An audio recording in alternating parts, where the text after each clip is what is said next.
Anambra. Well, you employed me to lead the process of building a livable and prosperous homeland. After swearing in on the 17th March 2022, I worked for 8 hours and 45 minutes that day and have kept working hard every day to make you proud. A lot is ongoing and we will report to you in due course. However, we recognize from the first minute that restoring peace and security will be foundational to our larger agenda as a people. We devoted several paragraphs in our inaugural speech to underscore the grave security challenges we inherited with the deadly criminal gangs largely in occupation of 8 local governments as at the time. You may recall that I was attacked by the so-called unknown gunmen while addressing youths at a rally in March 2020.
Surrender their guns, and with the commitment that our government would help to retrain and empower them to contribute positively to our development. Our government has, in our proposed revised budget,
are united in their condemnation of the criminality going on in the state and environs, and demonstrated their commitment to join hands with us in solving it. The list of the public engagements is long, with even a longer list of backroom plans and actions. Despite the above, ladies and gentlemen of the press, the criminal gangs are unrelenting in their desperation to maintain their very lucrative criminal enterprise and expand their other agenda of domination. When the security agencies rooted them out of the two of their numerous camps, their reprisals were to burn down the secretariats of two local governments and to also attack police stations, police, and soldiers. Routinely, they kidnap for ransom, rape, and murder their victims, as well as burn houses and properties. They relish in shooting soft targets, including recently a poor woman frying akara in front of her house on a Monday. Over the past 1 week, in the Anambra and indeed the nation have been treated to the gory stories of the kidnapping and subsequent beheading of Honorable Chukwuma Soludo, member of the State House of Assembly, and his aide, Cyril Cheboka, both from my community, Sofia, as well as the brutal murder of Mrs. Harriet Jubril from Anambra State and her 4 children and 3 other northerners. Anambra people have been in shock. This is not who we are.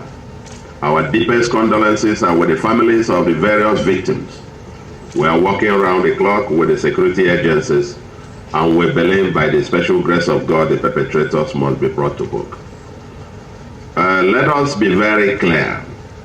The criminals who are doing this, causing mayhem in Anambra, albeit disparate groups and gangs, are Igbos, dominantly from other southeast states, whose real objective is lucrative criminality and foisting their idolatrous religion on the region. Unfortunately, every criminal gang today, including cult groups, claims to be, quote, to be a liberation movement, unquote, making it difficult to differentiate between any genuine agitators from criminals. Unfortunately also, the criminals now dominate the space. Anambra is a prime target because that is the most lucrative location for kidnapping for ransom in the southeast. With their immense propaganda machine, funded largely by their sponsors abroad, they have tried everything to indoctrinate the people with all kinds of false emotive narratives and divert attention from their real objectives. They claim to be, quote, fighting for the people, and yet randomly kill the same people, destroying their livelihood and stopping their children from going to school. What has agitation to do with kidnapping, including kidnapping of priests of God, invasion of churches and tabernacles, including desecration of the altars of God? Why is it that everywhere they gather and in every camp they operate, there is a deity or idol to which they routinely offer blood in sacrifice? From accounts of those kidnapped and later freed, the stench of dead bodies in the camps cry up to heaven. We see videos of them and their idol worship. We know their threats to priests and bishops, including threatening to take over some churches. The truth is that this tiny minority, certainly far from less than 0.1% of us, is bent upon challenging the foundation of the things that make us who we are. Ladies and gentlemen, our people are known for a couple of things among others. The first is enterprise. We are known for our enterprise, but these people are bent on killing our businesses by the forceful sit at home, kidnapping for ransom, forceful taxation of communities, businesses, and individuals, etc. Christianity. The people of the Southeast, especially Anambra, are predominantly Christians. But with this gang, idolatry is back with vengeance. They forcefully try to convert people, especially the young ones, to idolatry by initiating them into cults, swearing oaths to their deities, etc., with the promise of invincibility. Consequently, these youths join them as members and as informants. Desecration of our culture. Spilling of the blood of the innocent is considered an abomination by our culture and by our Christian religion. We understand that they kill and harvest human organs for rituals and human sacrifice in their so-called camps. With their new religion of idolatry and deadly weapons, which they use to kill at random, they have tried to create a culture of fear and silence. More recently, the people have begun to question their propaganda, their motive and their means, and they know that they have lost the sympathy of the people. That explains why they desperately try to ignite a national interethnic crisis by killing some innocent northerners who have lived peacefully in our state for decades to divert attention from their criminality and then seek to rebrand themselves as, quote, defenders of the people. They have failed and will continue to fail. Millions of our people live in the north and other parts of Nigeria, and the Anambra people are known for their uncommon hospitality. In most homes in Anambra, non-indigenous live happily as tenants or as landlords, pursuing their legitimate businesses, and this won't change. We pride ourselves as the light of the nation, and Anambra will continue to be a land of opportunity for every Nigerian, as well as non-Nigerians. We will continue to work hard with security agencies to ensure security of life and property in our state. Umunnem de Anambra, the hour has come for us to step up our game and take back our state. The tiny but vicious gangs that have invaded our state and terrorized us are mostly in 8 local governments in Anambra and 3 neighboring local governments in Imo State.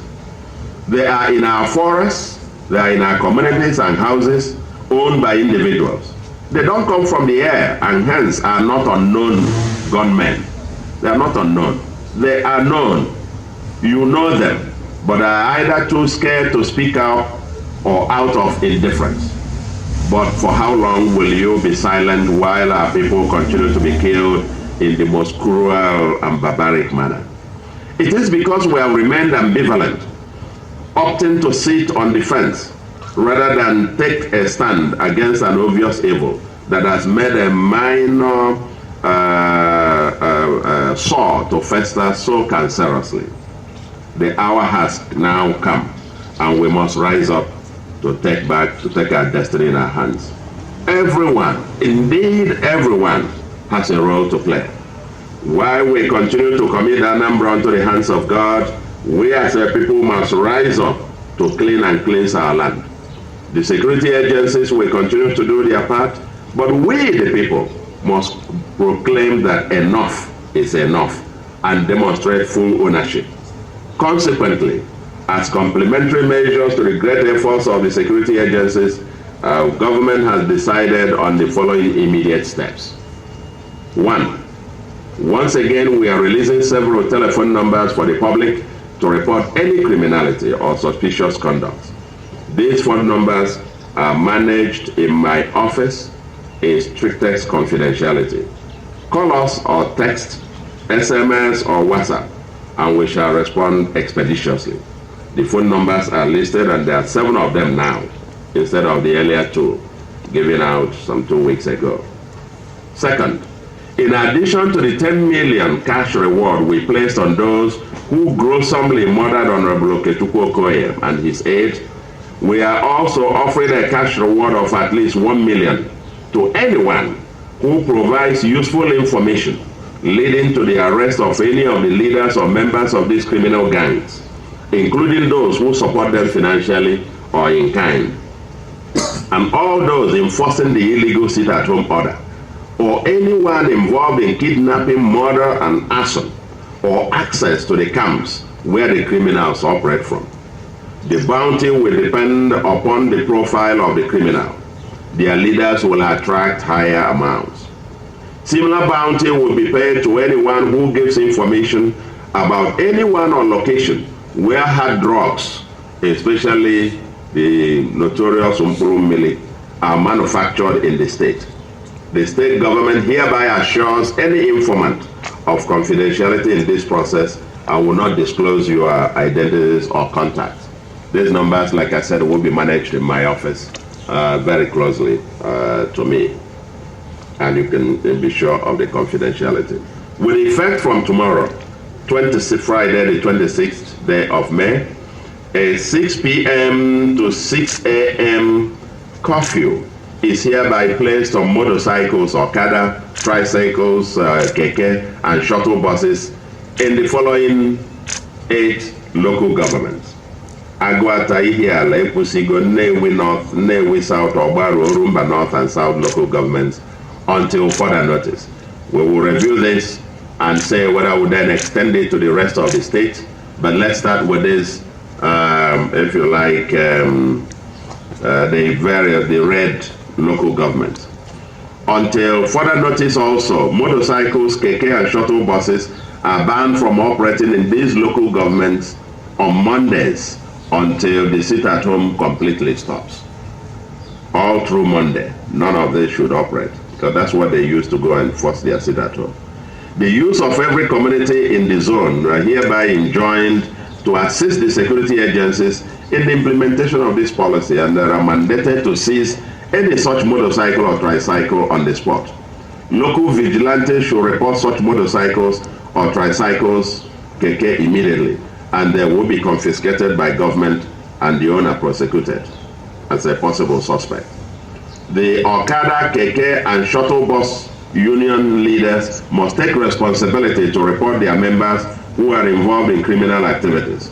We shall review this after 2 weeks, and if members of this union continue to be involved in criminal activities, the government will have no choice but to either disband the unions and or ban them outrightly in the state. The union should take responsibility. If the current trend continues, we will have no qualms banning Okada and keke outrightly in this state. 4. No part of Anambra State, house, bush, or forest shall be used as camps for these criminals. Anyone with a gun in a camp is considered a criminal in Anambra State, and the government and people will work with security agencies to flush them out. The state government shall pursuant to its powers under the Land Use Act to revoke and acquire any land found to be harboring these criminals for public purpose. Henceforth, every community is required to provide information on any part of their land occupied by these criminals as camps. If the community fails to do so, the government will take over such land as government property. All communities are hereby charged to take over their communities completely, and through the leadership of their town unions and traditional rulers, give weekly security reports submitted every Friday to the state government on the state of security in their respective communities. The cooperation of the youths in that regard is now imperative. I charge the vigilantes of each community to rise to the occasion and contend with these criminals in your locality, whether they are in your bush or in the houses or in your community. The state government expects the report of any progress made in this regard and shall support and reward you accordingly. Any buildings found to be harboring these kidnappers and murderers who have laid siege on our state will, as provided by the Criminal Code Amendment number 3, Law 2 to 2013, be forfeited to the state government. To that extent, all landlords are hereby directed to proceed on Operation Know Your Tenant by keeping appropriate records of their tenants and report anyone suspected of being involved in criminal activities. Each community leadership must keep full register of all tenants in their communities, their occupation, etc., and keep an eye on their activities. The state government shall, as an emergency measure, disband the leadership of any community which fails to report criminal activities in their communities or immediately respond to the request contained in this address. All market leaders and stakeholders are hereby charged to join the communities in taking back their territory and monitor the activities in their markets. They are all required to return weekly security reports to the state government. Everybody who either in person or through telephone calls demands cash support or ransom from anyone in furtherance of any criminal activities or groups should immediately be reported to the government via the telephone lines that we have provided. 9. All transporters, bus drivers, shuttle drivers, tricycle, keke, and motorcycle or Okada riders must immediately report any suspicious passengers. Because it has come to the knowledge of the state government that over 80% of transport operators use fake plate numbers and identities, all transport operators in Anambra must henceforth re-register their vehicles, tricycles, and motorcycles with their valid means of identification and their biometrics to be captured. This exercise shall immediately be commenced, and anyone who defaults in doing that after 4 weeks from today will be treated as a suspect and adequate measures taken against him or her. 10. All hotels are directed to obtain the means of identification of their guests and keep an inventory of all guests in their hotels. We will have some sporadic spot checks. The management of the hotel should immediately report any suspicious person or persons or group of persons checking into or converging in their hotels. Immediate sanctions would attend to any dereliction in this regard, including possibly shutting down or demolition of such hotels. All fuel stations are hereby directed to, within 4 weeks from today, place surveillance cameras in their stations and to keep records generated by those cameras in order to assist the state government when required in tackling these criminals who inevitably fuel their vehicles at these fuel stations. Finally, let me urge our people to remain calm. This season shall pass. The God of Anambra assures that we shall overcome the forces of darkness. Indeed, this tough beginning foretells of a more glorious future. We thank all the stakeholders in the Anambra project, and particularly we thank the security agencies who are here for their determination and sacrifice. These security agencies sacrifice quite a lot to keep us where we are, even with very lean resources, taking great risks, and I can't say that anymore, and I can only say thank you very much, and thank you on behalf of Anambra for keeping us where we are. And they are also determined, working with them, that these criminals will be brought to book. And we enjoin our religious leaders to continue to lift up the state in prayers and to also mobilize our people as they fight evil in our land. Together, we shall take back our state and make it the true light of the nation. God bless you all. God bless Anambra State. God bless the Federal Republic of Nigeria.